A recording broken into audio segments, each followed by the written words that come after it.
Hello guys, আসসালামু আলাইকুম। আজকে আমি রান্না করবো মিষ্টি লাউ। তো চলো স্টার্ট করি রান্না বান্না।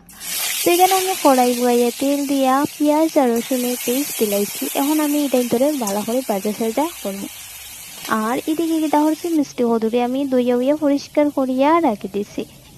তো এখন আমি একটু ওয়েট করলাম পেঁয়াজটা ওয়াল লাইগা। তো আমার পেঁয়াজ ভাজা হয়ে গেছে। তো এখন আমি কদুটা আস্তে আস্তে দিলাই না। আর আগে একটা দিন আসলো মিষ্টি হলুদ সব মানুষে খাইতে না, আর এখন মিষ্টি হলুদ যা রেট হয়েছে বাপরে, এটা বলে বুঝাইবার মতো না। তো সব দিন মানুষের সমান যায় না, এটাও মিষ্টি হলুদ প্রমাণ করে দিল। তো যাই হোক, এখন মিষ্টি হলুদ সব দিলাইছি। আর আমি মশলা মশলা রেডি হয়ে রাখি দিচ্ছি আগে থেকে। তো এখন আমি মশলা মশলা দিলাইছি। তো এখন এটা ধরে একটু নাড়াইয়া চড়াইয়া রাখি দিই।